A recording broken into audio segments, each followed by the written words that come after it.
రాష్ట్ర ఉప ముఖ్యమంత్రి పిఠాపురం ఎమ్మెల్యే పవన్ కళ్యాణ్ తన నియోజకవర్గంలో క్షేత్రస్థాయి పర్యటనకు సిద్ధమయ్యారు. ఇవాళ పిఠాపురం నియోజకవర్గంలో పర్యటించి పలు కార్యక్రమాల్లో పాల్గొనున్నారు. ఈ పర్యటనలో భాగంగా ఉప్పాడ ప్రాంత మత్స్యకారులు ఎదుర్కొంటున్న సమస్యలపై ప్రత్యేకంగా దృష్టి సారించనున్నారు. ముఖ్యంగా సముద్ర జలాలు కలుషితమవుతున్నాయని వారు చేస్తున్న ఫిర్యాదులను స్వయంగా పరిశీలించేందుకు ఆయన సముద్రంలోకి వెళ్లనుండడం ప్రాధాన్యత సంతరించుకుంది. రాష్ట్ర ఉప ముఖ్యమంత్రి పిఠాపురం ఎమ్మెల్యే పవన్ కళ్యాణ్ తన నియోజకవర్గంలో క్షేత్రస్థాయి పర్యటనకు సిద్ధమయ్యారు. ఇవాళ పిఠాపురం నియోజకవర్గంలో పర్యటించి పలు కార్యక్రమంలో పాల్గొనున్నారు. ఈ పర్యటనలో భాగంగా ఉప్పాడ ప్రాంత మత్స్యకారులు ఎదుర్కొంటున్న సమస్యలపై ప్రత్యేకంగా దృష్టి సారించనున్నారు. ముఖ్యంగా సముద్ర జలాలు కలుషితమవుతున్నాయని వారు చేస్తున్న ఫిర్యాదులను స్వయంగా పరిశీలించేందుకు ఆయన సముద్రంలోకి వెళ్లనుండడం ప్రాధాన్యత సంతరించుకుంది. ఇక ఇదే అంశానికి సంబంధించి మా రీజనల్ కోఆర్డినేటర్ అప్పాజీ మరింత సమాచారం అందిస్తారు. అప్పాజీ చెప్పండి. విద్య ఈ రోజు ఉప ముఖ్యమంత్రి పవన్ కళ్యాణ్ కాకినాడ జిల్లాలో పర్యటిస్తున్నారు. అయితే ఉప్పాడ సముద్ర తీర ప్రాంతంలో సముద్ర తీరాల్లో ఏ విధంగా కలుషితమైనాయి అనే దానిపై పూర్తి స్థాయిలో సమీక్ష నిర్వహించేందుకు పరిస్థితులు ఉన్నాయి. అయితే ముందుగా ఉప ముఖ్యమంత్రి పవన్ కళ్యాణ్ కాకినాడ జిల్లా కలెక్టరేట్ కార్యాలయం చేరుకుని అక్కడ వివిధ శాఖల అధికారులతో పాటుగా మత్స్యకార ప్రతినిధులతో ఏర్పాటు చేసినటువంటి సమీక్ష సమావేశంలో పవన్ కళ్యాణ్ ముఖ్య అతిథిగా పాల్గొని ప్రసంగించినారు.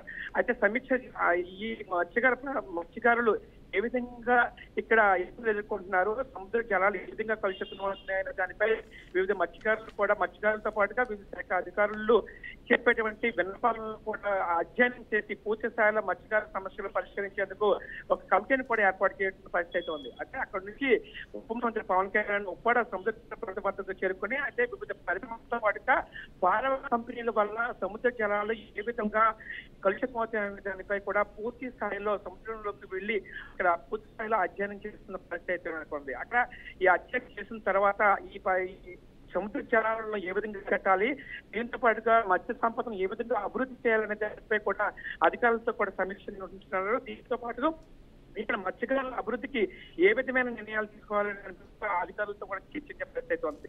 అయితే పూర్తి స్థాయిలో అభివృద్ధితో చర్చించిన తర్వాత పవన్ కళ్యాణ్ ఉప్పాడ రింగ్ రోడ్ ప్రాంతం వద్ద జరిగేటువంటి భారీ బహిరంగ సభల్లో కూడా ప్రసంగించిన పరిస్థితి ఉంది. విజయ అలాగే ఎలాంటి చర్యలు తీసుకోబోతున్నారు? ఒకవేళ ఎలాంటి ప్రాబ్లమ్స్ ఉన్నాయి వాళ్ళకి సంబంధించి మత్స్యకారుల కోసం ఎలాంటి చర్యలు అయితే తీసుకోబోతున్నారు పవన్ కళ్యాణ్? అంటే గత ఎన్నికల్లోనే మత్స్యకారులందరూ కూడా పవన్ కళ్యాణ్ దృష్టికి మత్స్యకారుల సమస్యలను దృష్టికి తీసుకురావడం జరిగింది. అయితే ఈ సముద్ర జలాల్లో ఉన్నటువంటి కలుషితం పౌర కంపెనీలు ఏ విధంగా కలుషితం చేస్తాయి, మత్స్య సంపదగా ఏ విధంగా గుర్తుపడుతుంది అనే దాని మీద ఈ మత్స్యకారులు కూడా సహకరిస్తారని చెప్పేసి అప్పట్లో పవన్ కళ్యాణ్ హామీ ఇవ్వడం జరిగింది. ఆ హామీ ఇప్పటికి కూడా నెరవేరకపోవడంతో కొద్ది రోజుల క్రితం ఇక్కడ మత్స్యకారులందరూ కూడా పెద్ద ఎత్తున ఆందోళన చేయడం జరిగింది. అయితే ఈ ఆందోళన నేపథ్యంలోనే పవన్ కళ్యాణ్ కూడా ఒక ప్రకటన కూడా విడుదల చేసి అయితే మత్స్యకారుల అభివృద్ధి కోసం ప్రత్యేక కంపెనీ ఏర్పాటు చేయడం జరుగుతుందని, దీంతో పాటుగా ఈ అక్టోబర్ తేదీ లోపుగానే నేను వచ్చి చేరుకుని ఇక్కడ మత్స్యకారుల సమస్యలు పరిష్కరిస్తానని చెప్పేసి ఒక ప్రకటనలో కూడా ప్రకటించడం జరిగింది. ఆ నేపథ్యంలోనే ఈ రోజు పవన్ కళ్యాణ్ కూడా వచ్చేందుకు కూడా ప్రాధాన్యత పరిస్థితి ఉంది. అయితే ఈ పరిస్థితుల నేపథ్యంలో కూడా మత్స్యకారులందరూ కూడా ఇక్కడ పవన్ కళ్యాణ్ తీసుకునే నిర్ణయాల కోసం ఎదురు చూస్తున్న పరిస్థితి ఉంది. మత్స్యకారులందరూ కూడా పూర్తి స్థాయి ఏ విధంగా అభివృద్ధి చెందాలని దాంతో పాటుగా ఈ పవన్ కళ్యాణ్ కూడా ఈ శాఖల అధికారులతో కూడా అధ్యయనం చేయడం జరిగింది. దీంతో పాటుగా మత్స్యకార ప్రతినిధులు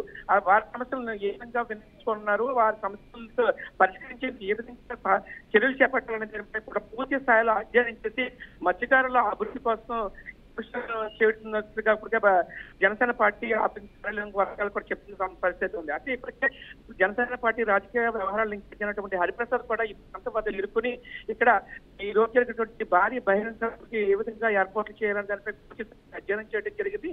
దీంతో పాటు జిల్లా ఎస్పీ బిందుమాధవ్ కూడా అత్యుత్తమైన భద్రత ఏర్పాట్లు చేయడంతో పాటుగా సుమారుగా 552 మంది సిబ్బంది ఏర్పాటు చేసి ఎక్కడ ఈ విధంగా పట్టుకెట్టుకున్న భద్రత ఏర్పాట్లు చేయడం జరిగింది. అయితే ముందుగా కలెక్టరేట్ కార్యాలయం వద్దకు చేరుకున్నటువంటి పవన్ కళ్యాణ్ కూడా అక్కడిక్కడ భారీ ఎత్తున బారికేడ్లు చేసి ఎక్కడ కూడా ఏ విధమైన అవాంఛనీయ కట్టుదిట్టిన భద్రత ఏర్పాట్లు చేస్తున్న పరిస్థితి ఉంది. మొత్తం మీద చూసినట్లయితే ఈ రోజు ఉప ముఖ్యమంత్రి పవన్ కళ్యాణ్ రాకతో మత్స్యకారుల కుటుంబాల్లో వెలుగును నింపుతాయని చెప్పేసి మత్స్యకారులు కూడా ఎదురు చూస్తున్న పరిస్థితి ఉంది. విజయ రైట్, థ్యాంక్ యూ అప్పాజీ.